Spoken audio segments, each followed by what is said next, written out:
இந்த முள்ளுகள் எல்லாத்தையும் அப்படி சைடில் கிழிச்சு எடுத்துகிட்டு இந்த பக்கம் உள்ள முள்ளையும் எடுத்துகிட்டு மேலால் லைட்டாக நல்லெண்ணெயை தடவி அடுப்பில் லைட்டாக வாட்டிட்டு கீத்துக்கிட்டாக கிழிச்சிட்டு அதுக்கப்புறம் புழிஞ்சோம்னா சாறு வரும். அந்த சாறை எடுத்து கேழ்வரகு மாவு இருக்குல்ல, கேப்ப மாவு, அந்த மாவில் போட்டு கொஞ்சமாக கிண்டி இந்த 45 வயசு 50 வயசுக்கு மேலே உள்ள ஆளுகளுக்கு முழங்கால் வலி வந்துடுது. அதுகளுக்கு அந்த மேலே பேஸ்ட் மாதிரி நைட்டு படுக்கும்போது போட்டுட்டோம்னா முழங்கால் வலி சரியாயிடும்.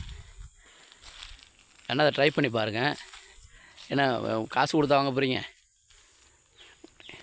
மலையில் அது வாட்டுக்கு முளைச்சி கிடக்கும். ஆற்று ஓரத்துலலாம் நிறையா முளைச்சி கிடக்கும்.